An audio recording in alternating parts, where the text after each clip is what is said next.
Bonjour à tous ceux qui nous ont rejoints. Bienvenue à la Société géologique de France. On est heureux de vous accueillir ce soir en ce premier jour de la fête de la science. Et sans plus tarder, je vais passer la parole à Guillaume Lehir qui va nous parler du climat, puisque c'est la thématique retenue cette année pour cette fête de la science, cette nouvelle édition. Merci, vous m'entendez bien? Oui. Ok. Alors bonjour, je m'appelle Guillaume Lehir, je travaille à l'IPGP. Et comme vous pouvez le voir, je travaille dans l'équipe de paléomagnétisme. Et vous pouvez dire à quelqu'un qui travaille dans le paléomagnétisme, pourquoi il va parler du climat? Ça serait justifié comme question. En fait, il s'avère que moi, je travaille sur les climats très anciens. En fait, je travaille de la Terre primitive jusqu'aux extinctions de masse, donc à peu près jusqu'au Cénozoïque. Donc, je pense qu'au moins dans cette assemblée, quand je dis Cénozoïque, tout le monde comprend, ça c'est super. Et je m'intéresse beaucoup aux très longues échelles de temps, et ce qui va contrôler les climats sur les longues échelles de temps, c'est les processus tectoniques. Et je m'intéresse en fait au couplage entre la tectonique et le climat, et les cycles biogéochimiques. Donc ma spécialité, moi, c'est les cycles biogéochimiques et les liens qu'il y a entre les cycles biogéochimiques, le climat et la tectonique. Donc ça va aussi bien de la paléogéographie, et donc la paléogéographie, la principale méthode pour contraindre cette paléogéographie à grande échelle, effectivement, c'est le paléomagnétisme, d'où ma présence dans cette équipe. Voilà.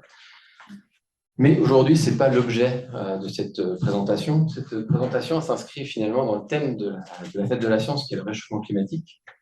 Et merci de m'avoir invité pour cette raison. Et je vais vous présenter quelques éléments. Alors, c'est ce que je vais vous présenter.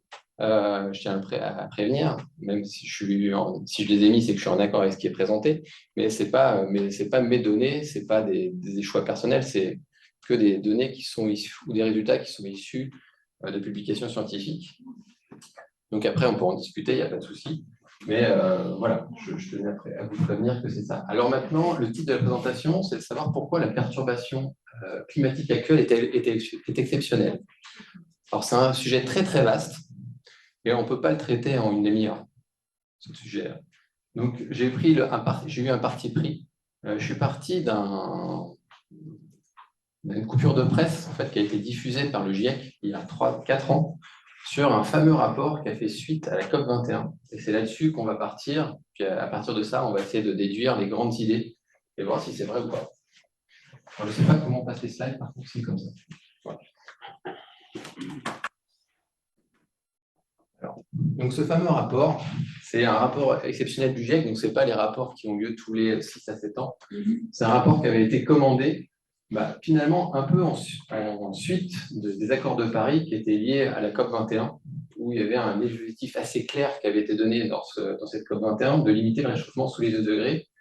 Et suite à cette COP21, il y a eu un accord, un traité international qui a été adopté, c'est l'accord de Paris.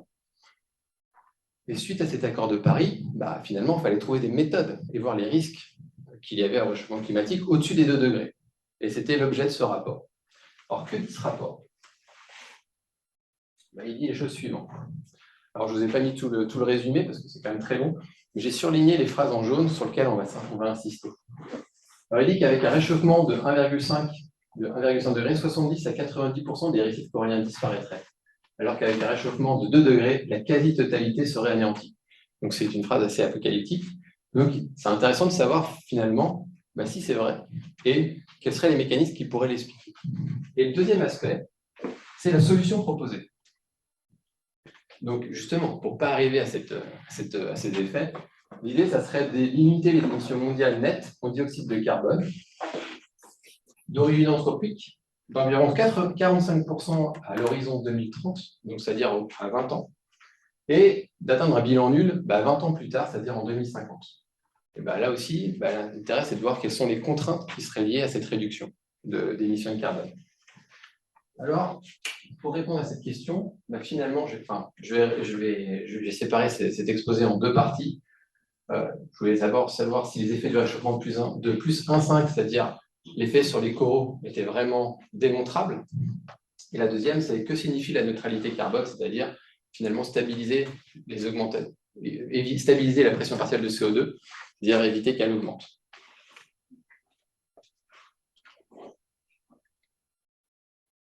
Voilà. Donc, pour répondre à cette question, je suis parti de la météo. Et j'ai regardé ce qu'on pouvait trouver sur Paris. Donc sur Paris, ça c'est la station météo du parc Montsouris, donc qui n'est pas très loin d'ici. Et c'est l'enregistrement de 5 jours, enfin 4 jours de température. Donc sur l'axe des ordonnées, vous pouvez voir la température en degrés. Et puis sur l'axe des abscisses, que vous ne voyez certainement pas, c'est les jours. Et ce qui est intéressant de voir, finalement, c'est la fluctuation journalière, ce qu'on appelle le cycle du jour, lié à l'enregistrement. Cet enregistrement, l'intérêt, c'est qu'on peut le prolonger dans le temps. Alors, c'est des enregistrements qui sont temporels, qui sont à haute résolution. Et quand on les enregistre sur une plus longue période de temps, donc là, j'ai mis 8 mois, c'est-à-dire l'ensemble de l'année 2022, on peut voir que chaque mois, on peut faire une moyenne arithmétique de toutes les valeurs qu'on a obtenues durant la journée, sur les 30 jours d'un mois, ou 28 pour le mois de février, 31 pour certains mois. Puis je vais avoir ces points jaunes, ces points verts, pardon. Donc ça va être ma moyenne. Puis, autour de cette moyenne, vous voyez les grandes boîtes grises, qui sont en réalité les extrêmes. Donc ces extrêmes sont intéressants, parce qu'en réalité, si je prends l'ensemble, ça veut dire que finalement, la température a varié de cette amplitude sur toute la journée. Enfin, sur au moins un jour dans la semaine ou un jour dans le mois, on a eu cette température, au moins une heure, au moins un moment dans la journée. Et on a eu au moins cette température au moins une fois dans la journée sur l'ensemble du mois. Donc ça veut dire que c'est la variabilité climatique qu'on enregistre ici. Et c'est intéressant parce que quand on intègre cette variabilité climatique sur le temps, eh bien on va pouvoir générer une courbe en cloche qu'on appelle une gaussienne, où finalement on va pouvoir faire une médiane qui va être la température moyenne de cette distribution, avec la fréquence des événements. Et la fréquence des événements, ça veut dire que quand vous êtes proche de la moyenne, finalement c'est des événements assez fréquents. Et ce qui est plus intéressant, c'est les événements qui sont justement en queue de distribution, ces extrêmes. Alors ces extrêmes, ils sont par définition forcément rares, parce que leur fréquence est vraiment très rare, et ils sont également par définition intenses, parce qu'ils sont loin de la moyenne. Alors, quels sont les grands événements qu'on peut connaître comme étant des extrêmes? Alors, je me suis trompé de sens, pardon. C'est les vagues de chaleur. Alors, ces vagues de chaleur, c'est juste un exemple d'événements extrêmes. C'est celle qu'on a pu recenser par Météo France. Donc, Météo France a un critère pour déterminer si on a des vagues de chaleur ou pas. C'est finalement rester plusieurs jours sous un seuil de température, au-dessus d'un seuil de température assez élevé, avec au moins un pic de température qui va faire une espèce de stress thermique pour les gens. Et qu'est-ce qu'on observe? Finalement, que ces vagues de chaleur, si elles étaient assez rares dans les années 1940, et en tout cas sur toute la décennie, en gros 40, 70, 80, on voit qu'à partir des années 90-2000, on était encore assez rare, mais après les années 2000, on voit qu'on sort du bruit. Clairement, on voit qu'il y a une augmentation des vagues de chaleur. Donc ça, c'est un événement extrême. Alors, vous pourrez me dire, mais quel rapport avec ce que vous m'avez dit tout à l'heure sur l'extinction des coraux? Alors, justement, j'y viens. Les coraux, vous savez tous ce que c'est. Vous savez que c'est des organismes qui sont symbiotiques. Donc, c'est un organisme qui va construire un test carbonaté et qui est en symbiose avec une algue, qu'on appelle une zooxanthelle. Et c'est la combinaison des deux qui fait qu'on a un corail qui va croître. L'algue qui est en symbiose fait de la photosynthèse. C'est pour ça que vos coraux sont souvent proche de la surface dans la zone photique. Et grâce à cette combinaison, finalement, on va avoir une croissance des coraux qui est assez active. Et sans cette algue, comme c'est une symbiose, l'organisme va mourir si on l'enlève. Et justement, on a pu recenser au cours du temps des événements assez intéressants, oui, scientifiquement, c'est des phases de blanchiment. Alors, ces phases de blanchiment, ici, vous voyez, c'est des coraux qui sont blancs, donc en fait, des coraux qui sont morts. Alors, pourquoi ils blanchissent, ces coraux? Peut-être que vous le connaissez, mais comme c'est une conférence en public, je me suis permis de le rappeler. Alors, ces coraux meurent lorsque la petite algue meurt ou s'en va. Et en fait, lorsque le stress thermique est trop important sur le corail, justement, cette petite algue qui est en symbiose, soit meurt, soit s'en va, est expulsée de la structure cellulaire. Ce qui induit du coup la mort du corail et son blanchiment. Ce que vous pouvez voir aussi, c'est qu'il est recolonisé derrière par des algues. Alors ça, c'est important. Alors, on n'a pas pris, dans ce rapport du GIEC, ils n'ont pas pris le récif corallien par hasard. Parce qu'en fait, le récif corallien, ça a un intérêt assez important. c'est d'abord un attrait touristique vraiment fondamental pour les gens. Donc ici, c'est par exemple ce qu'on peut voir, les phases de blanchiment de la grande barrière de corail, que vous pouvez voir ici en haut à gauche.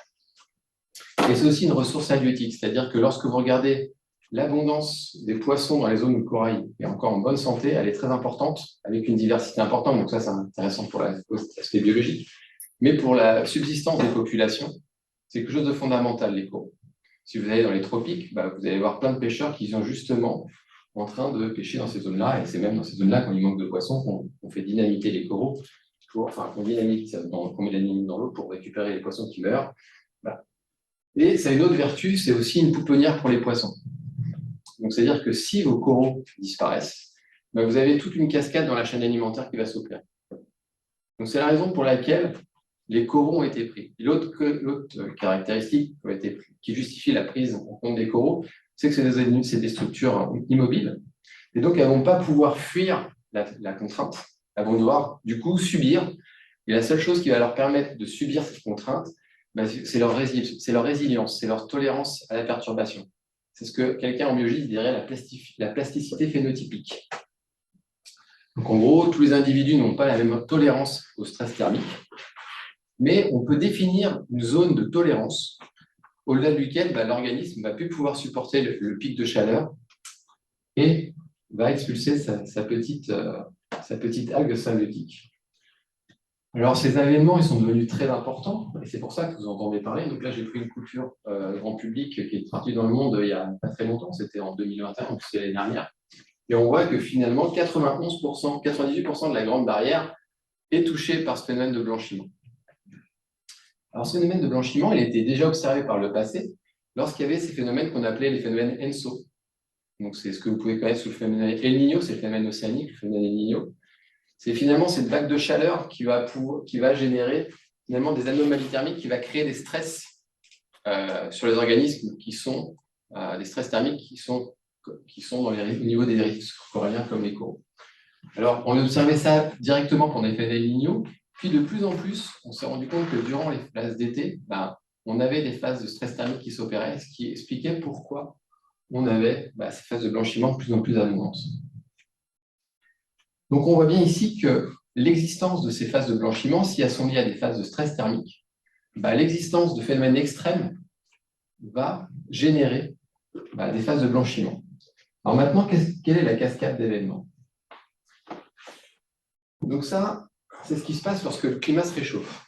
Donc ça, c'est une courbe, la fameuse courbe en cloche que vous avez présentée tout à l'heure, avec, vous voyez, ici la température moyenne, et lorsque quand on parle de réchauffement de 1,5 degré, c'est cette moyenne qui va bouger. Donc, on va la faire bouger vers la droite pour le réchauffement. Et donc, naturellement, comme vous ne changez pas la morphologie de votre courbe, vous changez également l'occurrence des événements extrêmes. Donc, les événements extrêmes froids et les événements extrêmes chauds. Alors, ce qu'on peut voir ici, c'est justement la probabilité, en fonction du réchauffement, des événements extrêmes très chauds. Alors, si vous êtes sur les courbes bleues, là, c'est que vous avez des événements extrêmes qui sont importants et qui seraient plutôt ici. Par contre, si vous êtes sur la courbe rouge, vous êtes sur des événements extrêmes qui sont encore plus forts et qui seraient plutôt ici. Et vous voyez que la morphologie des événements extrêmes très chauds a un aspect très différent des événements extrêmes chauds. Alors pourquoi? Parce que c'est assez simple finalement. Il suffit juste d'intégrer cette gaussienne. Si vous êtes Imaginez que pour cette courbe bleue, vous étiez sur cette structure, à ce niveau-là de la courbe gaussienne, avec le décalage de la courbe, vous êtes juste ici. D'accord? Donc, entre les deux, vous allez avoir une relation plus ou moins proportionnelle entre le réchauffement et la probabilité de votre événement extrême. Par contre, si vous étiez ici, vous voyez, sur la zone vraiment très très loin de la moyenne, dans un phénomène très très intense, mais qui normalement se produit quasiment jamais lorsque la température moyenne est celle d'aujourd'hui, c'est-à-dire 15 degrés. Si vous réchauffez, vous passez d'un phénomène qui existe quasiment jamais à des occurrences qui commencent à être significatives. Ça veut dire que vous avez une augmentation de la probabilité de votre événement qui est beaucoup plus forte, qui explique pourquoi vous avez cette courbe rouge qui s'opère. C'est la raison pour laquelle le réchauffement, les effets du réchauffement ne sont pas proportionnels au réchauffement.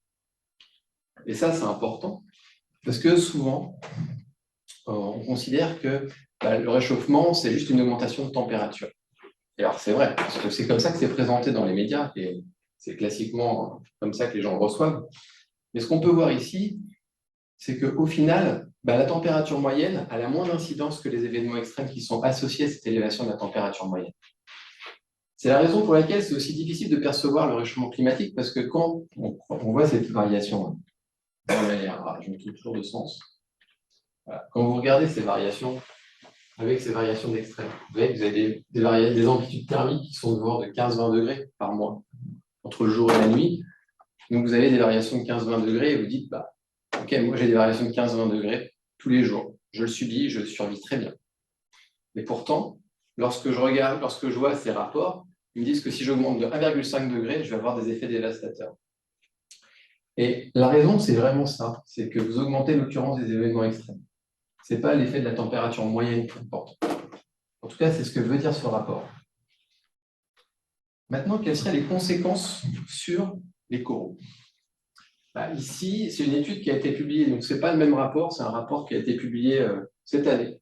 C'est le 6e rapport de l'IPCC, donc le GIEC en français. Et ce que vous pouvez voir ici, c'est les courbes entre 1950 et 2100. Donc ici, c'est des données, puis après, c'est des projections. En fait, c'est des modélisations, mais celles-ci, elles ont été rattrapées par les données. Et là, ici, c'est vraiment la période de projection, c'est à partir de cette phase-là. Vous voyez les petites lettres A, B et C, ça fait référence à la morphologie des coraux que vous pouvez avoir. Donc les A, c'est les coraux qui sont en bonne santé. C'est là où vous pouvez avoir des ressources halieutiques importantes. Vous allez avoir un rôle de pouponnière de vos coraux qui est vraiment efficace. Vous avez les formes B, qui sont, elles, beaucoup moins efficaces, mais qui sont encore fonctionnelles. Et vous avez les formes très dégradées des coraux, qui sont ici. Lorsque vous regardez l'incidence de bonne santé des coraux, vous voyez que plus vous approchez de zéro, plus vous êtes sur ces formes-là. Donc, moins vous avez des coraux fonctionnels, des récifs coralliens fonctionnels, pardon. Bon, chose assez simple, ce qu'on peut voir, c'est que finalement, l'indexation de ce taux de santé est proportionnelle au réchauffement moyen des eaux de surface. Donc là, c'est l'anomalie de réchauffement. D'accord? Donc encore une fois, ici, on vous présente l'évolution de la moyenne, alors qu'en réalité, l'effet que vous avez, c'est l'effet des événements extrêmes. Ce qu'on peut voir, c'est qu'on a un réchauffement, et vous voyez que les coraux, finalement, subissent assez bien le réchauffement, puis à un moment, hop, il y a une espèce de rupture dans cette pente. Alors cette rupture dans cette pente, elle peut être très prononcée, ou alors s'arrêter. Lorsque le réchauffement, vous voyez, on reste sur des zones qui sont plutôt en bleu, donc qui sont limitées à 1,5 degré. Alors pourquoi on a une telle chute alors que le réchauffement est de 1,5? Parce que l'occurrence des phénomènes extrêmes, finalement, on pourrait se poser la question, pourquoi quand j'ai plus d'événements extrêmes, je vais passer au C au lieu de rester au B? Ce serait une question légitime. Et bien là, on fait appel à un autre concept dans la biodiversité, c'est que chaque organisme a aussi un taux de régénération. Comme je vous ai dit tout à l'heure, les phénomènes de blanchiment, ils étaient connus, à cause notamment lorsqu'il y avait des perturbations de température de surface des océans. Mais il y avait une régénération des coraux. Alors c'est très lent, mais ça s'opère. Donc aujourd'hui, on est dans une phase où la mortalité liée aux phases de blanchiment n'est pas compensée par le taux de régénération. Donc il faut imaginer que vous avez des phénomènes de marge d'escalier, c'est-à-dire que votre corail il va subir un phénomène de blanchiment, puis lorsque les températures vont redevenir standard, il va pouvoir recroître à nouveau, se régénérer. Si l'espace entre deux événements est suffisant, vous pourriez revenir à l'état initial. Sauf que si le temps nécessaire pour la régénération totale n'est pas permise, parce que l'événement extrême revient trop fréquemment, vous allez avoir un système qui va se dégrader, qui va faire des marges d'escalier. C'est-à-dire que votre corail, votre récif corallien va blanchir, il va commencer à se régénérer, puis alors qu'il est en pleine phase de régénération, hop, il va resubir à nouveau une phase de blanchiment, et ainsi de suite. Ce qui fait que vous allez avoir une cascade de dégradation qui va s'opérer. C'est la raison pour laquelle vous allez avoir cette chute. Et le fait de rester à 1,5, justement, c'est que vous maintenez une fourchette de temps entre deux événements extrêmes qui est suffisante pour que le taux de récupération soit suffisant pour maintenir cette morphologie de récif corallien. les structures historiques, elles, ne pourront pas être maintenues. Et si vous réchauffez trop vos eaux, donc si vos vagues de chaleur sont trop répétées, avec des espaces de temps trop limités entre deux vagues de chaleur, un grand nombre d'espèces coralliennes vont disparaître elles aussi. Et ça, c'est lié au fait c'est leur capacité intrinsèque de régénération qui est mise en cause. Donc au final, qu'est-ce qu'on peut voir par rapport aux résultats? C'est qu'effectivement, les effets qui sont donnés pour 1,5, a priori, ils ont une base physique et une base biologique. Donc, ce qu'on peut voir, c'est qu'a priori, on ne dit pas qu'ils sont totalement anéantis, mais en tout cas, les coraux historiques, eux, vont disparaître. Il restera des coraux de structures très différentes, soit dégradées, soit très dégradées. Mais ce que veut dire ce rapport, en réalité, c'est que c'est les événements extrêmes qui vont modifier nos sociétés. Ce n'est pas forcément la température moyenne. Donc, ce que voulait montrer ce rapport, c'est que 1,5 degré, finalement, ça correspond à des occurrences d'événements extrêmes comme les vagues de chaleur, les ouragans, ou les vagues de sécheresse qui vont être de plus en plus fréquentes, et c'est elles qui vont impacter nos sociétés au quotidien. Parce que chaque année, vous allez créer des déplacements de population, des ruptures dans l'alimentation. Donc, c'est la raison pour laquelle ce rapport s'est voulu alarmant, et c'est la raison pour laquelle ils ont mis en avant ce problème sur les récifs coralliens. Donc ici, on peut se poser la question, moi, je ne pense pas que ces effets que vous présentez, ils sont vraiment très dommageables pour la structure, enfin pour la planète, parce que par le passé, on a des exemples à foison que la Terre a eu des épisodes très chauds. Et c'est ce qu'on va regarder.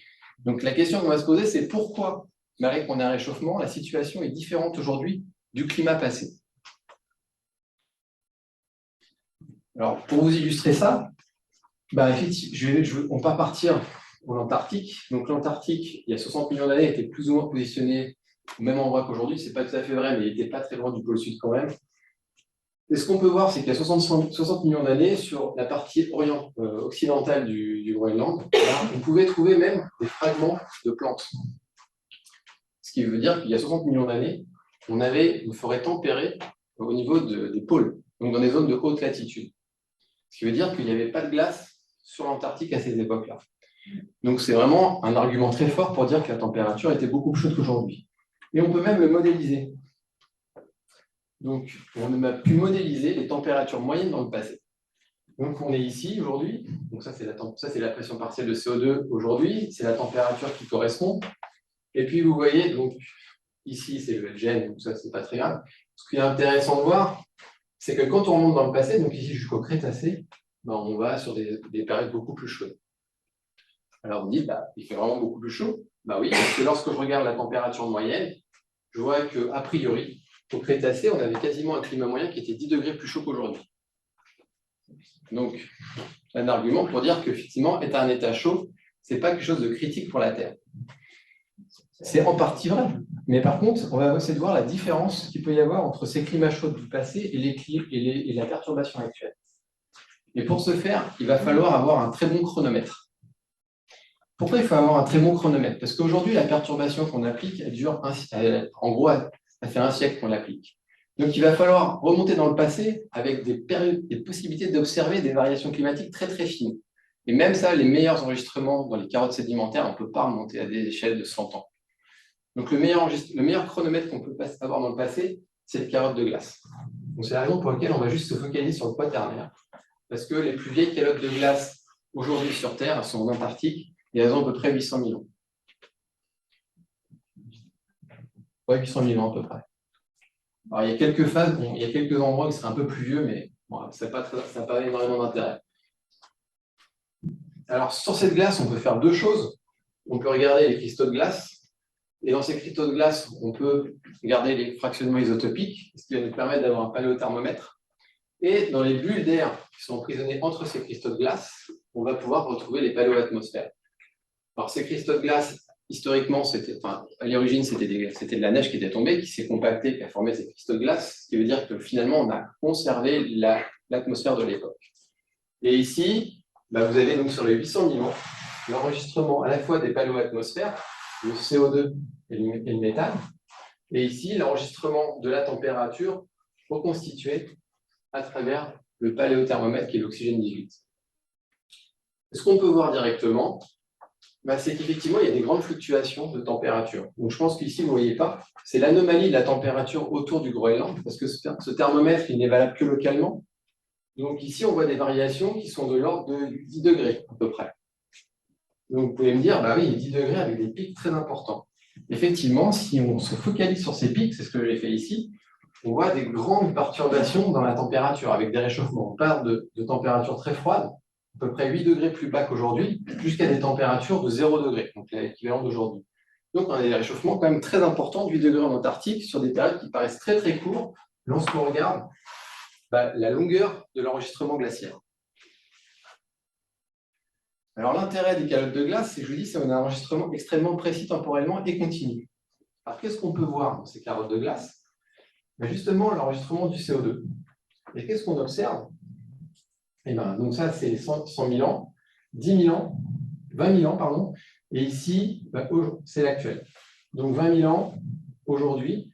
Et ce qu'on peut voir, c'est que entre le minimum de CO2 et le maximum de CO2, qui covarie avec la température, on a 100 ppm, donc une variation d'à peu près un tiers de la concentration en CO2 en l'espace de 10 000 ans. Ça, ce que vous pouvez voir, c'est 10 000 ans pour faire varier la pression partielle de CO2. C'est cette variation que vous pouvez observer ici et la variation de température qui covarie. Maintenant, à côté, je vous ai mis la variation actuelle, qui a été enregistrée en direct au Mauna Loa depuis les années 1950, un petit peu après, 1955. Et ce qu'on peut voir, c'est qu'entre 1955 et 2010, on a à peu près 100 ppm, les mêmes valeurs en CO2, mais par contre sur 100 ans. Donc ce qu'on peut voir, c'est que la variation actuelle, elle est 100 fois plus rapide que la perturbation naturelle. Et c'est ça la vraie caractéristique de la perturbation qu'on subit aujourd'hui, c'est la vitesse. Il n'y a rien dans le monde géologique qui est aussi rapide que la perturbation qu'on vit aujourd'hui, sauf deux exceptions. La météorite, c'est une année, et on sait tous que ça n'a pas forcément été très bénéfique, et le volcanisme. Le volcanisme aussi a des effets extrêmement rapides, brutaux, mais là aussi, lorsqu'on regarde les enregistrements géologiques faunistiques associés aux grands événements volcaniques comme sont les trappes, pas tous les trappes, mais une grande partie des trappes sont associées à des événements d'extinction de masse. Et là encore, même les perturbations liées à la dynamique volcanique n'induisent pas forcément des variations de température aussi abruptes qu'aujourd'hui. Bon, ça peut se discuter, parce que ça dépend de la dynamique des réactifs que vous pouvez constituer dans le passé, et ça, c'est quand même assez sous contrainte. Donc, j'espère vous avoir convaincu sur cette partie, après on peut en parler. Et maintenant, du coup, l'idée, c'est de savoir pourquoi on justifie la réduction des CO2. Pourquoi on parle de la réduction du CO2?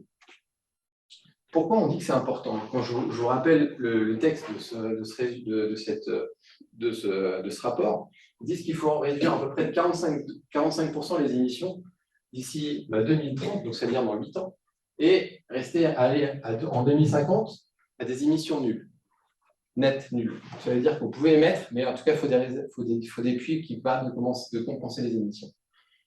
Alors pourquoi on dit qu'il faut réduire les émissions? Là, c'est une autre propriété du système climatique qui nécessite ça, c'est que finalement, le CO2 s'accumule. Alors, pourquoi il s'accumule? Lorsque vous mettez du CO2 dans le système, finalement, aujourd'hui, quand on regarde les émissions anthropiques, lorsqu'on regarde la quantité de CO2 qui s'accumule dans le système, dans l'atmosphère, il n'y a que 50% des émissions qui vont s'accumuler. En gros, si vous émettez 100, il n'y a que 50 qui vont rester dans l'atmosphère et les 50 restants vont 25% vers la biosphère et 25% dans l'océan. Ça veut dire quoi, ça? Ça veut dire que chaque année, à chaque fois que vous mettez du CO2, vous accumulez de plus en plus de carbone. Alors, on a fait des tests, on s'est dit, voilà, maintenant, je vais maintenir les émissions. C'est-à-dire que je me mets à la période de 2020-2022 et j'arrête, je dis que c'est mon maximum d'émissions et je me pose sur cette valeur. Ce que je vois, c'est cette courbe rouge. Et vous voyez que si je reste aux émissions constantes, je dépasse le seuil de 1,5 degré. Parce que malgré que j'ai des émissions constantes, je vais avoir cet effet d'accumulation qui va s'opérer. La pression partielle de CO2 va chaque année augmenter. Pourquoi? Parce que les puits naturels ne peuvent capter que 50% des émissions. Les 50% restants n'ont pas de puits qui permettent de les absorber, donc ils vont s'accumuler dans l'atmosphère, le lieu où on les a émis. La seule solution qui a été trouvée pour ne pas franchir justement ces seuils de 1,5 degré, c'est de réduire les émissions. Et ici, vous avez donc le seuil, le cas extrême inverse, c'est-à-dire qu'on arrête les émissions, c'est-à-dire qu'on prend le système actuel et on sait que l'année prochaine, on n'émet pas de carbone. Un peu, vous avez un confinement généralisé pendant 1 an, personne ne bouge de chez soi, personne n'émet des hydrocarbures. Un truc très drastique, hein, quand même. C'est un cas théorique. Ce qu'on aime bien faire en modélisation, c'est ce qu'on appelle des N-numbers, le cas extrême, là aussi. Et ce que vous pouvez voir, c'est que la température, après avoir atteint un maximum, va décroître très lentement. Et cette décroissance lente, elle est justement liée au fait que les puits sont très peu efficaces avec le temps et ils vont seulement mettre, en gros, une centaine d'années pour faire redescendre la température sous la phase Imaginez que vous arrêtez votre perturbation en 2020, c'est-à-dire que vous arrêtez d'émettre en 2020. Vous voyez que votre température continue à augmenter et qu'il va vous falloir à peu près 50 ans pour retrouver la température, la date à laquelle vous avez arrêté les émissions. Alors, cette augmentation en température, elle est liée à des phénomènes. C'est par exemple, comme vous avez émis du CO2 qui fait chaud, vous allez faire fondre la glace, par exemple. Donc, comme vous fondez la glace, vous allez réduire l'albédo de la Terre. Du coup, vous allez réchauffer le système. Et donc, il va y avoir du temps pour que votre température globale baisse lorsque vous allez. Et pour que cette température baisse, il va falloir baisser la pression partielle de CO2. Et comme la baisse de CO2 est lente, parce que les puits sont peu efficaces, vous allez mettre au moins 50 ans juste pour revenir à l'état, à la date où vous avez arrêté vos émissions. Donc, c'est très lent. C'est la raison pour laquelle on dit que la seule solution qui nous reste, c'est de limiter les émissions. Alors maintenant, ça implique quoi, ces baisses d'émissions? Des solutions quand même assez drastiques. Donc, c'est des solutions internationales qui sont proposées dans ce rapport. Pourquoi? Parce que le GIEC dépend d'organismes internationaux et donc il ne donne pas de solution individuelle. Son but, c'est de dire que c'est un consortium qui doit agir parce que l'atmosphère est à tout le monde et donc, comme l'atmosphère est à tout le monde, on doit prendre des décisions collégiales. Alors, il propose 4 scénarios et on voit que les premiers scénarios, c'est un peu un cas extrême. En gros, tout est lié à la baisse d'hydrocarbures. On arrête les énergies fossiles. Alors, dans ce scénario, ils ne disent pas que l'énergie va venir d'ailleurs, mais souvent, dans ces scénarios, l'énergie qui n'est pas due aux hydrocarbures est souvent liée à l'activité nucléaire. C'est la seule chose qui permet à grande échelle de compenser les pertes énergétiques. Et puis, vous avez des scénarios intermédiaires, et puis le scénario extrême inverse, c'est justement trouver une solution pour créer un puits efficace. Je vous dis que les puits naturels n'étaient pas efficaces pour capter le CO2, et on va essayer de créer un puits efficace. Et le meilleur puits qui existe, c'est la biomasse. En fait, la biomasse, elle va capter facilement du CO2 grâce à la photosynthèse. C'est ce que vous pouvez voir ici. Donc, à travers cette équation, vous allez pouvoir stocker du carbone sous forme de solide dans la biomasse. Et puis, vous allez essayer de faire une espèce de combinaison assez intéressante. Vous allez utiliser l'énergie de la biomasse, c'est l'énergie sous une forme de molécules réduites. Alors, ce que vous allez faire, c'est que vous allez séparer l'énergie du CO2 émis. C'est-à-dire que vous allez récupérer l'énergie de cette biomasse en la brûlant, mais que le CO2 qui est émis par cette combustion, vous allez le capter, vous allez le stocker. Ce qui fait qu'au final, vous allez consommer du CO2 et vous allez récupérer de l'énergie. Ce qui fait un puits négatif, ce qui est très intéressant. Alors ça, vous voyez que c'est un peu la solution qui permet de compenser tout ce qui se passe, parce que vos réductions ici des énergies fossiles, elles sont beaucoup plus lentes et beaucoup plus faibles, et elles sont compensées par ce puits que vous générez. Sauf qu'il y a un hic, c'est que le stockage est compliqué et souvent assez polluant, parce qu'il faut stocker des quantités assez colossales de CO2, et c'est souvent, on n'a pas encore identifié des lieux suffisamment abondants pour stocker ce carbone. Alors c'est une voie qui est actuellement vraiment explorée. Il y a plein, en Islande notamment, il y a beaucoup de pistes qui sont faites là-dessus parce que c'est quand même très prometteur. L'autre moyen, c'est de faire de la transition énergétique. C'est qu'au lieu de prendre votre énergie du CO2, des hydrocarbures, vous prenez une autre source. Donc aujourd'hui, le premier producteur de CO2 au monde, c'est la Chine, et c'est un quart des émissions mondiales. Et on peut essayer de se poser la question, pourquoi elle émet autant la Chine? Alors, lorsque vous regardez son mix énergétique à la Chine, vous voyez qu'au final, la plus grande partie de son énergie, c'est lié à cette grande zone bleue, là, ça c'est le charbon. Et le charbon, c'est parmi les ressources énergétiques qui sont les moins performantes, c'est-à-dire que vous allez émettre beaucoup de CO2 pour un faible rendement énergétique. Les meilleurs, je crois que c'est les huiles, qui sont pour un rendement énergétique qui sont plus performants. Et vous voyez que par rapport aux autres énergies qui sont, par exemple, le nucléaire, tout est très mineur. Donc le fait est de pouvoir permettre à des pays qui sont vraiment émetteurs de CO2 en abondance des alternatives énergétiques, ça serait aussi une solution pour réduire les émissions. Alors ça, c'est ce qui est écrit sur le papier par rapport au rapport. Et maintenant, qu'est-ce qui est fait qu'est-ce qui est fait réellement? Donc ça, c'est les émissions aujourd'hui. Là, on est en 2018, c'est juste avant le confinement. Et là, vous pouvez voir les sommets internationaux. Donc là, c'était Rio, là, c'est Kyoto, c'est le protocole de Kyoto qui a été mis en application. Là, c'est l'accord de Paris qui a été mis en application. Vous voyez, une bonne augmentation malgré ces accords. Et là, ici, vous voyez les rapports du GIEC qui sont associés, qui n'ont aucun effet non plus. Et là, c'est la COP26 qui a eu lieu l'année dernière, donc à Glasgow. Et avant la COP26, c'était ça les objectifs.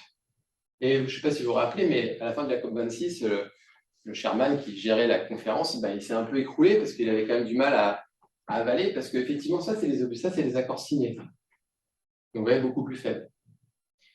Donc, au final, aujourd'hui, il y a peu d'initiatives à l'échelle globale qui permettent de répondre à la réduction des émissions. Ça, c'est un fait. Ce qui pousse les gens à faire des solutions individuelles. Donc, quand on pense sur des solutions individuelles, du coup, à l'inverse du scénario des GIEC, où c'est des solutions qui sont partagées et qui sont faites à l'échelle des États, il va falloir individualiser le problème, mais du coup, il va falloir diviser les émissions de pays par la population. Et ce qu'on peut voir, c'est que au final, la Chine émet beaucoup, mais par population, finalement, les principaux émetteurs, c'est les USA, et la France, c'est par ici. Alors, on peut dire, la France, finalement, elle n'émet pas beaucoup. Alors, c'est vrai qu'on n'émet pas beaucoup parce qu'on a un mix énergétique qui est basé sur le nucléaire. Mais il y a quand même une petite magouille là-dedans. Parce que lorsqu'on fait notre bilan carbone, donc ici, c'est le bilan carbone qu'on peut voir pour la France, donc c'est le bilan carbone est fait par l'Agence internationale de l'énergie. Donc, vous voyez que la principale cause des émissions de carbone en France, c'est le transport. Ça, c'est ce qu'on peut voir dans le classement international. Mais en réalité, lorsqu'on prend en compte les importations, essentiellement venues de Chine, et donc on double nos émissions.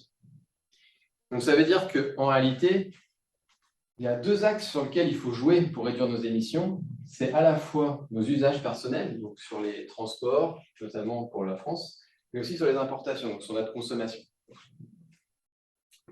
Donc tout ça pour vous dire qu'il y a différentes méthodes pour y arriver. Et cette méthode, comme c'est des solutions individuelles qui sont proposées désormais, ce n'est pas exclusif des solutions internationales, mais il y a beaucoup de structures qui sont développées justement pour essayer de proposer aux gens de s'évaluer, savoir où ils en sont sur leurs émissions. Donc pour savoir où on est sur nos émissions, il faut faire un état des lieux.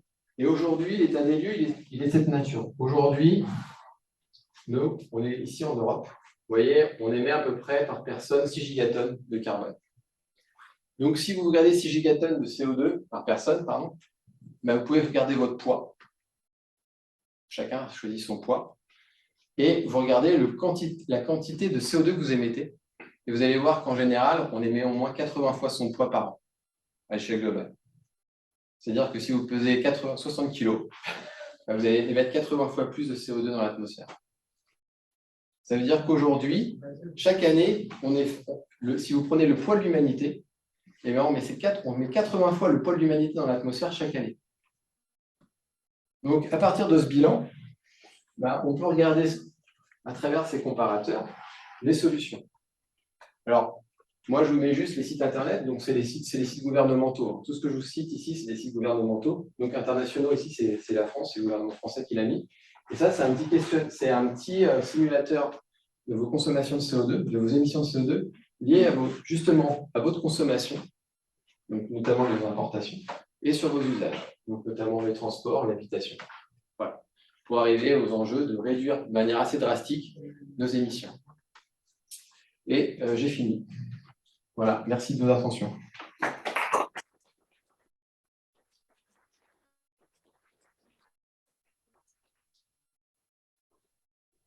Je vous donne le micro. Peut-être quelques questions? Profitez-en. Oui. Merci, merci pour votre intervention conférence. J'aurais une question un peu basique. Oui. Le CO2 est plus lourd que l'air. Ouais. Alors moi j'avais eu écho d'un dégagement de CO2 qui s'était produit au Cameroun et qui avait, comment dire, asphyxié toute une population locale. Autour d'un lac, c'est ça? Oui. Ouais. Okay. Parce qu'il ne s'était pas, on va dire, élevé dans l'air, mais voilà. Donc ma question c'est, CO2 serait plus lourd que l'air, qu'est-ce qui fait qu'on le retrouve dans l'atmosphère? Alors, c'est lié au mélange. Par exemple, lorsque le retournement du lac s'est opéré, l'accumulation de gaz a duré quelques jours. Après, c'est dissipé, l'anomalie, c'est-à-dire que la zone est redevenue, vous m'entendez tous, non? La zone est redevenue habitable au bout de quelques jours. C'est que le mélange se fait. Voilà. On peut prendre un exemple opposé, ce qui a été un événement assez tragique, mais par exemple Fukushima. Donc c'était en bord de mer, Fukushima, et on a eu des produits radioactifs qui ont été émis dans l'atmosphère. Et je ne sais pas, je pense que vous avez tous vu ces simulations ou ces projections de cette radioactivité qui a été dispersée. Et on voit qu'au bout de 5 jours, on arrive à passer le Pacifique, malgré que le gaz soit émis. Alors, pourtant, c'est des particules lourdes. Hein. Mais donc, on voit que le mélange de l'atmosphère est quand même très, très efficace. Il n'y a guère qu'en ville ou à cause de la rugosité, c'est-à-dire que comme il y a des bâtiments, en fait, l'effet du vent va être vraiment coupé. Et donc, on va accumuler des polluants sur les villes. Mais lorsque les zones sont un peu dégagées, on va avoir un mélange de l'atmosphère qui est vraiment très efficace. C'est la raison pour laquelle, lorsqu'on mesure le CO2 un peu partout dans le monde, on trouve la même valeur. Ok, merci.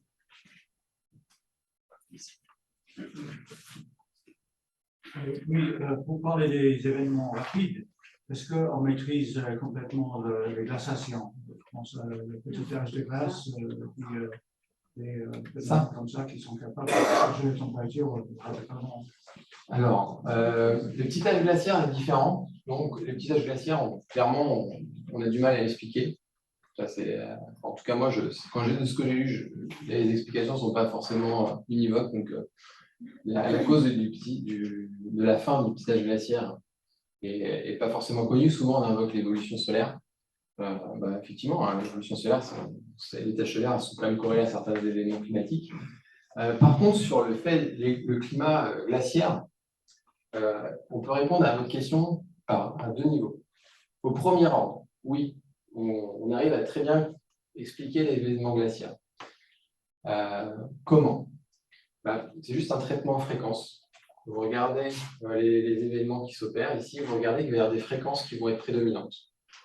Et lorsque vous regardez les fréquences d'enregistrement, vous allez pouvoir les relier aux fréquences des paramètres orbitaux. Donc, juste l'excentricité, la précession, l'obliquité, ça va vraiment très bien fonctionner. Donc, pour cette raison, on considère que la théorie du forçage orbital explique les cycles glaciaires interglaciaires. En deuxième ordre, si on descend dans l'échelle, non, ça ne marche pas. Parce que aujourd'hui, même il y a 400 000 ans, vous voyez, dans cette zone-là, vous voyez, il y a des grandes variations glaciaires interglaciaires et pourtant on avait un forçage orbital assez faible. Proche d'aujourd'hui, c'est-à-dire avec une excentricité qui était faible. Et donc, ce qui est très bizarre, c'est que parfois, on a une excentricité faible. Donc, l'excentricité, je ne sais pas si tout le monde voit ce que c'est la déformation de la morphologie de l'orbite. C'est-à-dire que l'excentricité est faible, la morphologie de l'orbite est circulaire quasiment. Et quand l'excentricité est importante, la morphologie de l'orbite est ça fait un ovale. Merci. Donc, quand on regarde le forçage orbital, il n'est pas corrélé à l'intensité des cycles glaciaires interglaciaires. Ce qui voudrait dire qu'il y a un autre facteur qui joue. Et lorsqu'on regarde cet autre facteur, aujourd'hui, on considère que, enfin, c'est encore des pistes, mais on pense que le CO2 est un acteur qui pourrait aussi jouer le rôle de moteur. Dans la théorie glaciaire, il n'y a pas de CO2. Dans la théorie de Milankovitch, il n'y a pas de CO2. La théorie de Milankovitch est juste basée sur les cycles glaciaires interglaciaires liés à la variation d'insolation qui arrive à haute latitude, qui va jouer sur si je vais fondre la glace l'été ou si je vais la préserver. Milankovitch, dans sa théorie, dit que la saison la plus cruciale, c'est l'été. Si il fait trop chaud l'été, je vais avoir un bilan de masse pour mes glaciers qui est négatif, je vais fondre. Par contre, si l'été est frais, je vais les préserver. Et en fonction du volume des glaces, je vais avoir un albédo qui change. Et donc, c'est ce qui va créer l'amplification de température. Donc, un petit forçage orbital va me permettre d'expliquer les variations glaciaires interglaciaires. Comme cette théorie ne fonctionne pas parfaitement dans le passé, on s'est dit, en fait, il y a le CO2 qui va jouer un phénomène amplificateur. Basiquement, on dit que le CO2, c'est quelque chose de passif, c'est-à-dire que vous changez la température, vous allez changer la température des eaux, donc vous allez changer la répartition du carbone qui est stocké dans l'océan par rapport au carbone qui est stocké dans l'atmosphère. Parce que si votre océan est froid, il va stocker plus de carbone. Si votre océan est chaud, il va stocker moins de carbone. Donc le CO2 qui n'est pas stocké dans l'océan va aller dans l'atmosphère. Mais ça, c'était une version où le CO2 était passif. Et aujourd'hui, il n'y a pas beaucoup de gens qui travaillent dessus.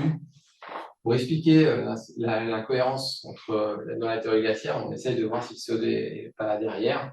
Et on essaie de regarder justement le delta 13C. Voir parce qu'il y a des cycles en delta 13C qui sont combinés, qui n'ont pas une périodicité de 400 000 ans. Mais il y a très très peu de gens qui travaillent dessus, parce qu'aujourd'hui, les efforts ne sont pas mis sur la compréhension des cycles glaciaires interglaciaires. Pour votre réunion, alors. Votre réunion. Alors, si vous voulez vraiment quelqu'un qui est très calé là-dessus, je vous conseille Didier Payat.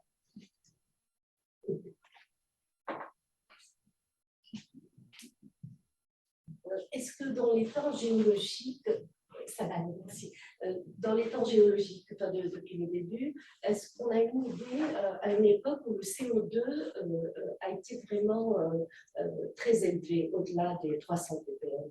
Ah oui, il y en a eu plein. En fait, même aujourd'hui, c'est une conséquence. Alors, la majorité des périodes de temps de l'histoire de la Terre est au-dessus de 300 ppm. En fait, même, je crois qu'il y a peut-être au niveau de la glaciation permo-carbonifère, peut-être que c'est à 300 ppm, mais le reste du temps, c'est toujours plus élevé.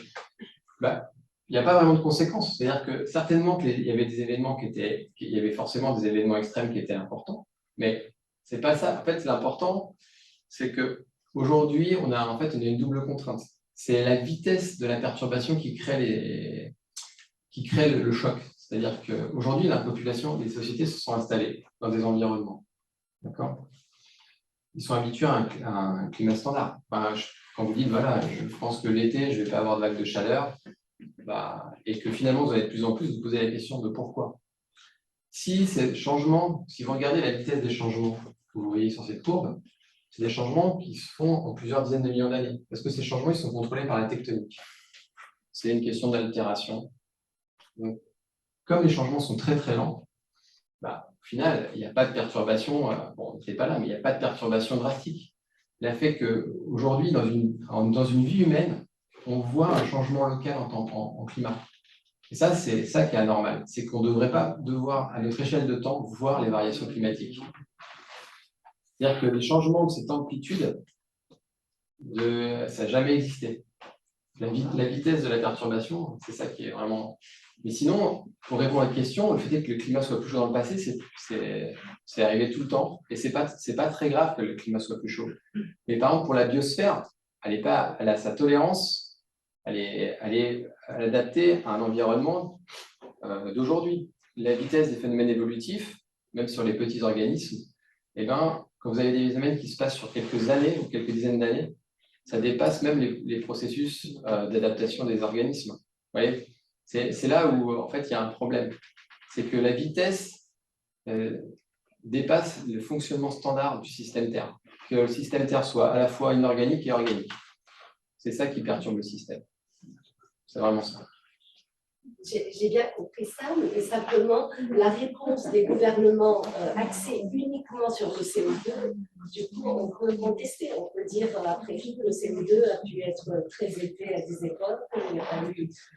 Ouais, mais il faudrait autre chose en plus. ce qu'ils disent, les gouvernements, enfin, je pense que c'est une question c'est pas une question de spécialiste, c'est une question qu'il faut le faire comprendre aux gens. C'est pas une question de valeur absolue en CO2. C'est une question de vitesse de variation du CO2. Parce que si vous regardez même à petite échelle, donc à l'échelle de 10 ans, la température ne covarie pas avec le CO2 à 10 ans. Mais par contre, sur un siècle, elle covarie très très bien. Parce qu'à petite échelle de temps, même de quelques années, il va y avoir des phénomènes qui peuvent contrebalancer l'effet du CO2. Il peut y avoir le volcanisme, par exemple. Le Pinatubo, ça fait un refroidissement pendant un an et demi de moins 0,5 degrés, 0,6 degrés. Mais ça, c'est un événement. Mais comme on l'a dit, le CO2, il est cumulatif. Donc, c'est-à-dire que sur la durée, la seule chose que vous allez percevoir, c'est le CO2. Parce qu'il s'accumule dans l'atmosphère et que l'effet de serre existe, donc vous allez augmenter la température. La vitesse de cette accumulation est tellement forte que c'est ça qui crée la perturbation. Et donc, plus que la valeur absolue, il faut axer sur la vitesse de la perturbation. Donc, moi, je ne sais pas, dans cette salle, je pense que vous êtes tous géologues, donc du coup, vous avez une perception des échelles de temps qui sont très grandes.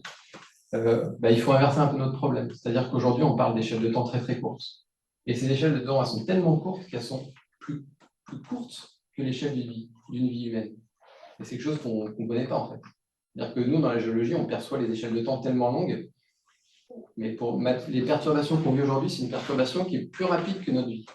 C'est ça qui est incroyable. Et il n'y a pas d'équivalent, à part une météorite ou un événement volcanique vraiment drastique, qui est comparable. Donc c'est en ça qu'on vit un peu une singularité. Merci. Et vous affectez toujours une température aux pressions de CO2? Là-dedans, dans ces simulations? Oui. Celle-ci, oui. Donc, vous pouvez, il y a 100 millions d'années, dire quelle était la température sur la Terre. Alors, soyons modestes. On peut donner une température. Avec une marge d'erreur. Alors oui, et d'ailleurs, je ne sais pas si vous étiez là, Manuel Pucéa a fait de la paléoclimatologie, elle a eu une récompense tout à l'heure. Eh bien oui, donc ce qu'on fait dans notre approche, c'est qu'on regarde les données. Donc on a des paléothermomètres qui sont basés sur l'enregistrement de la chimie de la mer de l'époque. Alors, ce n'est pas la chimie de la mer qu'on enregistre, finalement, c'est comment la chimie des organismes qui étaient marins. Donc, on essaie de reconstituer la température de l'océan de l'époque. Et à partir de là, on se dit, est-ce que le CO2, quelle est la valeur de CO2 qu'il faudrait avoir? Donc, on se dit, en fait, il faudrait beaucoup de CO2. Est-ce que c'est compatible? Justement, notre approche, c'est de dire, voilà, si les données indiquent qu'il fait plus chaud, l'idée, c'est de savoir pourquoi il faisait plus chaud. Et on change la géographie, on essaie de regarder les contextes tectoniques, et on se dit, voilà, la raison pour laquelle il faisait plus chaud, c'est que le cycle lent du carbone était modifié à cette époque-là. On était dans un état stable, un état stable plus chaud. Et donc, on essaie d'expliquer les états climatiques plus chauds, notamment par des processus long terme qui sont liés à la tectonique. Donc, oui, c'est bien un des facteurs fondamentaux. C'est qu'on considère que le CO2, c'est vraiment le facteur principal qui contrôle la température de la Terre. Et ce CO2 est contrôlé à grande échelle de temps par les processus tectoniques. Donc, on le fait varier. Oui, d'accord, mais ça dépend quelle est la variation de température. Parce que si vous avez 10 degrés de plus au Carbonifère, des choses comme ça, les animaux est-ce qu'ils pouvaient vivre, puisque c'est des animaux qui sont un petit peu, sans aller remonter si loin, il y avait des vertébrés, il y a déjà pas mal de temps, est-ce que la température, ils pouvaient la supporter? Alors, pardon, ils s'adaptent, mais quand même. Quand vous regardez les faunes ou les flores, alors on est d'accord que les enregistrements continentaux sont quand même beaucoup plus lacunaires. Donc, c'est quand même beaucoup plus compliqué d'avoir une représentativité des environnements continentaux. Mais oui, on sait quand même que la biosphère continentale a survécu pendant toutes ces années. Et a priori, il n'y a pas vraiment de problème. C'est-à-dire que quand vous regardez les enregistrements géologiques, on voit qu'il y a des espèces qui sont adaptées à des climats très chauds. Maintenant, ça, ce que vous pointez, c'est un élément qui est extrêmement dur en biologie, c'est que lorsqu'on regarde la paléontologie, lorsqu'on fait la biologie par la paléontologie, on n'a pas accès aux critères, les propriétés des organismes. La propriété, c'est leur température optimale de croissance, leur zone de tolérance. Donc, ce point n'est jamais abordé, parce qu'on ne peut pas les reconstituer dans le passé. Aujourd'hui, on essaye de le faire à travers de la modélisation. C'est-à-dire qu'on va considérer des... on utilise des gaussiennes en réalité. Donc, on le fait surtout pour les organismes, pour les végétaux. Attendez, là, je me perds un peu dans le sens. Voilà. C'est plus du tout la même courbe pour le même sujet, c'est pour illustrer. Donc, on considère, et dans le GIEC, c'est ce qui est fait aussi, on considère que les organismes ont des températures optimum et des zones de tolérance. Si les variations sont très lentes, on va considérer que finalement, l'organisme est toujours adapté à sa température d'optimum qui correspond à l'état moyen de l'environnement, même si la température est de 35 degrés. Et c'est valable à la fois pour les animaux et pour les végétaux. Quand on utilise cette application, ce qu'on fait souvent, c'est quand on regarde, il y a des gens qui ont fait ça il y a quelques années sur la extinction des dinosaures. Ils ont dit, bah voilà, moi, je connais le climat du Crétacé, du Maastrichtien. Je sais que les dinosaures, visiblement, ils aimaient moins le froid, même s'il y avait des formes qui étaient quand même assez polaires. Maintenant, je vais leur appliquer un refroidissement très brutal parce que je vais mettre une météorite qui va écranter le rayonnement solaire incident. Et ben, ils regardent qu'on va avoir des chiffres, des variations de moins 10 ou moins 15 degrés sur le continent. Ben, ils disent on est au-delà de la zone de tolérance et voici les zones où les dinosaures ont dû disparaître. Aujourd'hui, on ne peut pas vraiment faire mieux, mais c'est comme ça que c'est appréhendé.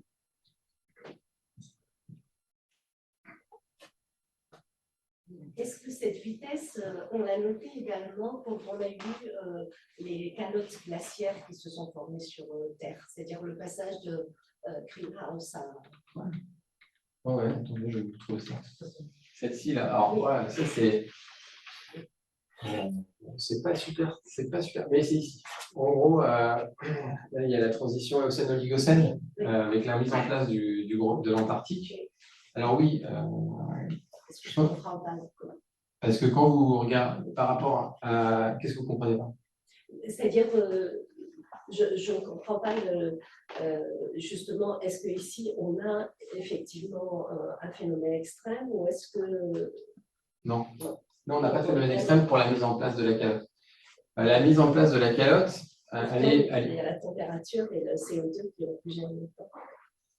Oui, et le CO2 il a baissé, donc on s'est refroidi. Non, c'est plus bas. Alors ça, le CO2, excusez-moi. Ah, le CO2 il a, effectivement. Oui, alors, là, c'est effectivement. Alors, je peux vous l'expliquer, mais ça va faire un peu. Donc, la température moyenne a baissé et là, le CO2 a augmenté. Là, je suis tout à fait d'accord. Donc, il y a la plupart du temps, les deux phases sont corrélées. Donc, ce que vous voyez ici, c'est effectivement pourquoi il n'y a pas une parfaite corrélation entre les deux. Ça, c'est des courbes modélisées. D'accord? Ça, c'est des courbes issues des données. Les données. Issues des données. Alors, c'est là, sérieusement. Donc là, disons, quand cette courbe est présentée et celle-ci associée, du coup, c'est la raison pour laquelle les deux courbes ne vont pas forcément totalement matcher. Maintenant, pour le Groenland, pour l'Antarctique, on considère qu'il y a une baisse de CO2, mais que la baisse de CO2 n'est pas suffisante pour créer la formation de l'Antarctique. Il y a des phénomènes océaniques qui doivent être conjoints, notamment la mise en place de courants océaniques qui vont permettre un refroidissement plus important de l'Antarctique. Donc, il n'y a pas que le refroidissement qui est nécessaire. Mais par contre, si vous regardez le temps d'installation des calottes de glace, dans le passé, on peut l'enregistrer parce que quand vous faites des courbes de variation du niveau de la mer, vous pouvez voir que si vous considérez que les variations statiques, ça représente le volume de glace continentale que vous installez sur votre continent, vous voyez que la variation statique, elle est assez lente. Donc, il n'y a pas de phénomène extrême à ce processus. Donc, si les calottes glaciaires aujourd'hui, elles fondent, il n'y aurait pas non plus... Alors si, malheureusement, parce que les calottes de glace aujourd'hui, elles sont dans un climat qui est très très loin de leur état d'équilibre. Donc, alors, hop, ici. Là. Donc, je peux même mettre la calotte de glace comme ça. Hop. Donc, ce qu'il faut voir, c'est que votre calotte de glace aujourd'hui, elle est équilibrée pour, en gros, une pression partielle de 260 ppm. Si vous regardez les variations eustatiques liées aux variations du volume de glace, elles suivent quasiment le même timing que celle-ci. Hein. D'accord ? Et aujourd'hui, si j'enlève mon graphique, bah, vous voyez, on est ici à peu près. Pour le CO2, on serait ici, au niveau de mon doigt. Dans un climat qui est 1,5 degré plus chaud qu'aujourd'hui en moyenne. D'accord ? 1 degré plus chaud qu'aujourd'hui en moyenne. Ce qui se passe, c'est que lorsque vous êtes 1 degré plus chaud en moyenne aujourd'hui, aux hautes latitudes, vous êtes plus chaud que 1 degré. Vous êtes à 2 degrés. Pourquoi ? Parce que la température moyenne a un effet en fait aux hautes latitudes. C'est la stabilité de la banquise. C'est-à-dire que la banquise, elle est dépendante de l'isotherme 0 degré. Et donc, la température de l'océan, lui, est beaucoup plus lente à changer parce que l'inertie thermique de l'océan est très importante. Donc, le temps que vous fassiez fondre la banquise et que vous reportiez l'isotherme de 0 degré de plus en plus au nord, ben, ça va mettre un peu de temps. D'accord ? Maintenant, aujourd'hui, on a des températures de plus 1 degré par rapport à ce qui s'était en sorte à la dernière période interglaciaire, donc on va dire entre 0 et 10 000 ans. Donc, on est là donc, depuis 100 ans. Ce qui se passe, c'est qu'on recule la banquise, parce que la banquise, c'est quand même une formation saisonnière, donc on arrive à faire réagir la banquise assez vite, avec quelques années à fondre. Et maintenant, qu'est-ce qui se passe ? Vous avez de l'eau libre autour des glaciers. Donc, ça va avoir plusieurs incidences. Ce qu'on peut voir notamment, soit en Groenland, soit en Antarctique. Vous avez entendu les Larsen B ou Larsen C qui sont partis de l'Antarctique, les grandes débats glaciaires. Ça ne vous évoque rien ? Alors, ces grandes débats glaciaires, c'est des grands icebergs qui sont libérés au niveau des pôles. Et en fait, c'est très brutal. Et pourquoi c'est très brutal ? Parce que lorsque vous aviez de la banquise, ben, vous aviez la banquise qui empêchait la glace continentale de fluer sur l'océan. Lorsque cette banquise fond, eh ben, il n'y a plus de force de rétention.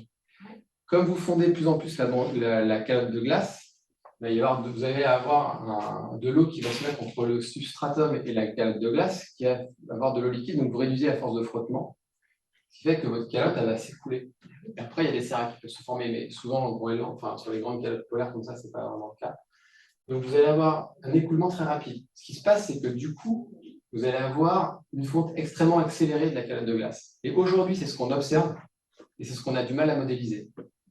Parce que dans les modélisations, vous avez des systèmes assez statiques de la calotte de glace. Et aujourd'hui, on est étonné de la réactivité de la calotte de glace par rapport aux observations. Donc, malheureusement, tout ce qu'on a pu voir sur les calottes de glace dans le passé ne représente pas du tout le comportement actuel. Parce que les débats glaciaires, on en observe très rarement. Les seuls événements de grands débats glaciaires, c'est ce qu'on appelle les IRD, hein, c'est les événements de Heinrich, et c'est très très rare. Enfin, on en a dans les derniers 100 000 ans, mais c'est très très rare. Et là, c'est ce qu'on observe, les débats glaciaires. Et c'est quelque chose qui n'est pas fréquent, même très anormal par rapport à une calotte de glace. Moi, je pensais que la Terre, c'était un système thermodynamique fermé qui se rééquilibre tout seul. Donc, on dit qu'on chauffe, catastrophe, il y a la glace qui fond. Ben, c'est très bien parce que ça va fondre et ça va refroidir tout. Et ça commence déjà à refroidir parce que le courant de Labrador, même devant le Portugal, il refroidit déjà passablement. Ça a changé déjà beaucoup de choses. Donc, ça peut très bien refroidir autant que ça a chauffé rapidement. Et c'est très possible que ce soit un système qui se rééquilibre tout seul. Alors oui, parce que vous considérez que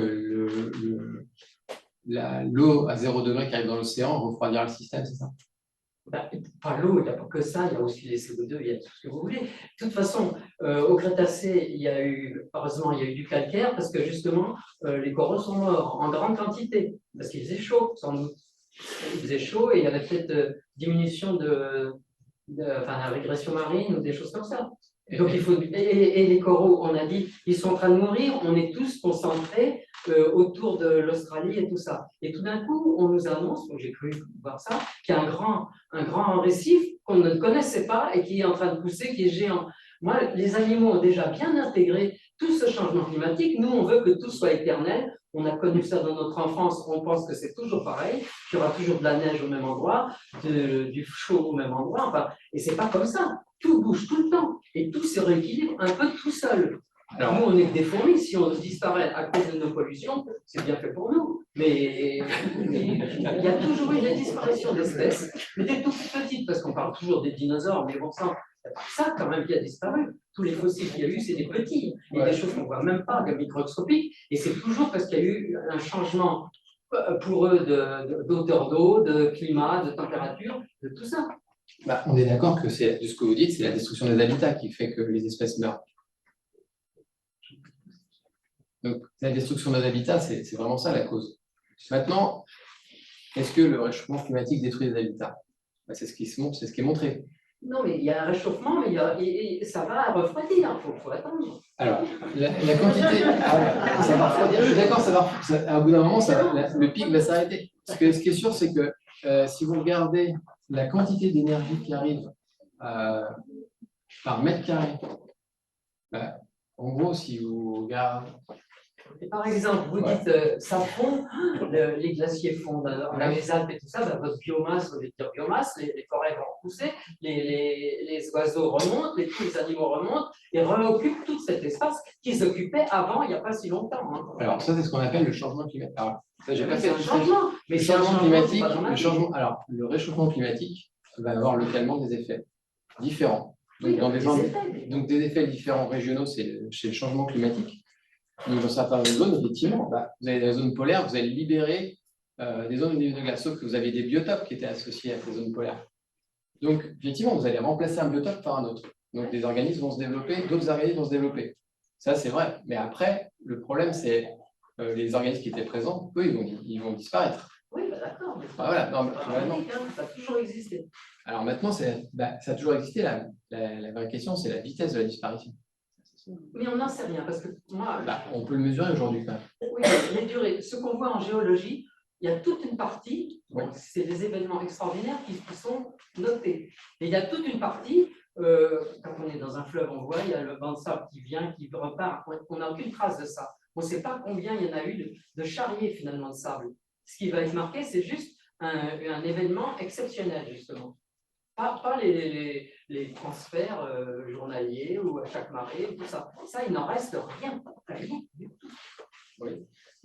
Alors, il y a aussi les inversions de pôles magnétiques. Ça, personne n'en parle non plus. Alors, on en discute, sauf que les inversions, aujourd'hui, il y a des variations du champ séculaire. Je pense qu'il y a des gens qui sont magnétiques, qui ne sont pas les magnéticiens, qui sont meilleurs que moi sur ce point-là. Mais s'ils veulent parler, je leur laisse la parole. Aujourd'hui, la variation du champ, la dérive du pôle est assez, on la contraint, et on ne peut pas avoir d'observation directe entre la réduction du champ et les organismes. Enfin, ce n'est pas enregistré. Ça. Mais ce qui est sûr, ce qui est quantifiable aujourd'hui à l'heure actuelle, c'est la destruction des habitats. Destruction des habitats par une cause qu'on connaît. Après, il n'y a pas que le réchauffement climatique qui détruit les habitats. On en est d'accord. Là, l'idée, c'est de savoir si le réchauffement climatique a des effets. C'est ça la question. La question, c'est ça. Savoir est-ce que le réchauffement climatique a des effets. Oui, mais il n'y a pas que ça. Après, maintenant, on n'a pas toujours été 8 milliards sur Terre, on n'a pas toujours été. Non, je me demande. Il y a quand même des sauriens qui ont résisté au réchauffement et des sauriens. En termes d'humains, on parle de la biosphère humaine. On évoque la biosphère humaine. Oui, mais celle-là, là, je pense que on dépasse un peu. Si vous êtes intéressé par ça, il y a un truc très intéressant. Il y a un truc très intéressant si vous savez où on va. C'est pas cette conf qu'il vous faut. C'est un rapport qui a été édité dans les années 70, qui s'appelle le rapport de Meadows. Le rapport de Meadows, alors c'est des gens qui sont vraiment pas partisans parce que c'était fait par le Club de Rome. Le Club de Rome, post-Seconde Guerre mondiale, c'était le modèle de croissance économique des pays basé sur les hydrocarbures. En vrai, on voulait savoir si c'était soutenable à long terme. Donc, ils ont demandé, c'était à la fois les représentants gouvernementaux, des grandes entreprises, enfin, c'était un consortium d'intérêts. Ils étaient là pour savoir si le modèle de croissance de reprise post-guerre allait pérenne dans le temps. Et ils ont demandé à des académiques, des universitaires, de répondre à cette question. Ils ont fait un modèle systémique, c'est-à-dire qu'ils ont pris la population sur Terre et ils ont dit quelles sont les incidences de la population sur Terre. Cette population, quand elle croît, elle a besoin de plus de ressources alimentaires, donc il va falloir nourrir ces gens, il faut prendre des surfaces. la population va dégrader l'environnement, elle a besoin d'énergie. Quelle est la quantité d'énergie qu'il faut pour que le développement se fasse? Quand le développement s'opère, on va pouvoir augmenter la durée de vie des gens parce qu'on va pouvoir mettre des hôpitaux. C'est un modèle assez simple, mais avec des boucles de rétroaction. Et ça a été fait dans les 70, et tous les 10 ans, ils réactualisent leur modèle. On a la chance, c'est 50 ans aujourd'hui de ce rapport de Meadows. Et si vous êtes vraiment intéressé par savoir ce que vraiment fait l'humanité, il faut relire ce rapport. Comment vous l'appelez? Le rapport de Meadows. MI? Non, MEADOW. S. Je ne sais pas s'il y avait. Ok. Donc c'est vraiment celui-là. Et là, ce que je vous ai raconté, c'est light. Honnêtement, par rapport à ce qui est dit dans ce rapport, c'est vraiment très light. Parce que, comme monsieur vous l'a dit, c'est la population humaine qui est le facteur 1. Enfin, c'est vraiment ça, parce que la population humaine croît. Elle a un effet sur le développement, donc ça met le CO2. Sauf que quand la population humaine, il faut la nourrir aussi. Donc sur la nourriture, l'effet de la population humaine, elle est au carré, parce que vous augmentez la quantité de surface prise par les humains, plus il va falloir les nourrir. Donc vous avez un paradoxe à résoudre. Et si vous êtes intéressé par cette question sur quel est l'effet de l'humanité, il faut lire le rapport de Meadows. Et il semblerait qu'il y en a 2 milliards qui vont arriver. Ah oui, mais ce qui est intéressant dans ce rapport, c'est qu'il a été fait dans les 70. 70, et tous les 10 ans, ils le réactualisent. Ils prennent les données économiques, enfin, en gros, les grandes données disponibles. Vous pouvez vérifier, et ils regardent quels sont, parmi les scénarios qu'ils ont étudiés, quels sont ceux qui sont vérifiés par les données 10 ans après. Et vous voyez que leur scénario de développement standard, c'est celui qu'on suit actuellement. Et quand ils regardent les effets, ils ne sont pas soutenables. C'est clair, ils ne sont pas soutenables par le système terre. Parce que la vitesse de croissance est beaucoup trop forte. Vous pouvez retourner le système dans tous les sens. C'est un environnement fini. Pour qui? Pour nous? Pour les humains? Oui. Moi, ça me gêne pas. Et ça, c'est un... Oui.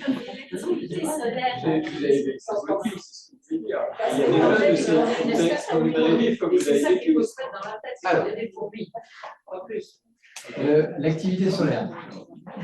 Il y a eu une très belle étude qui a été faite dans les années 2010, suite, c'était dans les débats du climato-scepticisme qui avait été fait, parce que effectivement, quand vous regardez, j'ai pas de courbe, quand vous regardez l'évolution de la température actuelle sur 50 ans, l'augmentation du CO2 est linéaire. Je peux vous montrer le CO2 parce que je voulais mesurer. On vend maintenant des machines à faire du CO2 pour que tout le monde ait des boissons gazeuses. Donc, le CO2 augmente de manière linéaire, la température n'augmente pas linéairement. Problème. Sur la durée, sur 100 ans, on va voir que effectivement, l'augmentation de température a rejoint celle du CO2, mais pas sur des échelles de temps de 10 ans. Donc pourquoi sur 10 ans, on a une température qui n'évolue pas proportionnellement au CO2, alors que sur 100 ans, on va voir que l'évolution de la température sur le CO2. Effectivement, lorsque vous regardez l'effet du CO2 sur une année, vous augmentez la pression partielle de 3 ppm. Aujourd'hui, on est à 400 ppm. Donc c'est-à-dire que vous augmentez de 1% la pression partielle de CO2 par an. Sur une année, quand vous avez un effet de serre si vous avez un effet de serre à 400 ppm, vous avez un effet de serre à 403 ppm qui n'est pas vraiment beaucoup plus fort. Même à 420, 406, 409. En parallèle de ça, l'activité solaire, elle joue. Donc, il y a les maximums d'insolation, c'est des cycles de 11 ans, en général. Et dans les années 2010, on était dans un cycle solaire qui était particulièrement bas et particulièrement long. Et ce qui s'est passé, c'est que dans cette décennie, on a eu effectivement un plateau de température.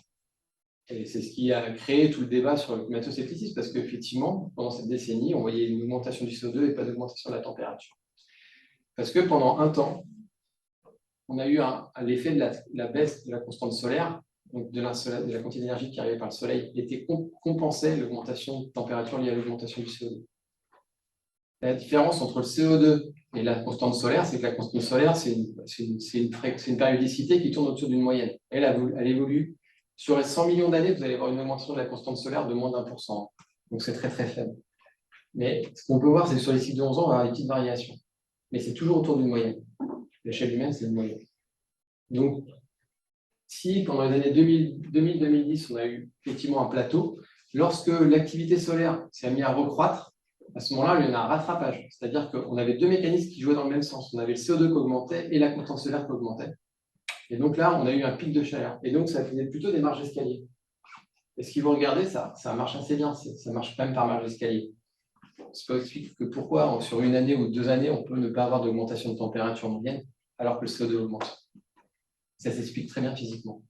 Et effectivement, la constance, le soleil joue sur ces périodes de temps. Et comme c'est tourne autour de moyenne, ça ne peut pas compenser les effets du CO2. Long terme.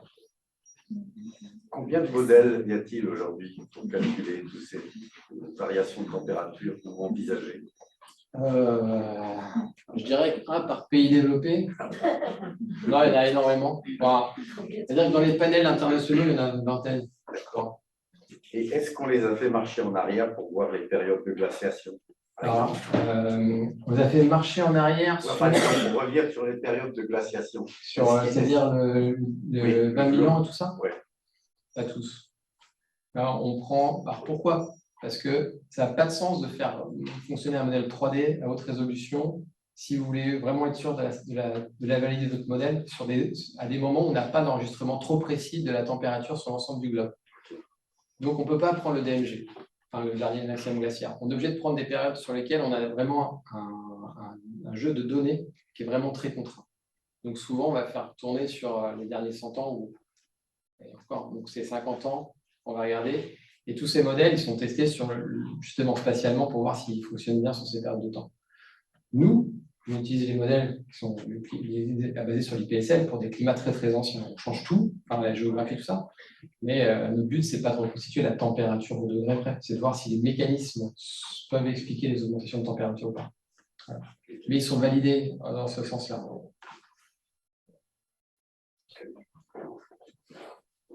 Je vous propose de clore cette réunion. Merci beaucoup, Guillaume, pour ces éclairages.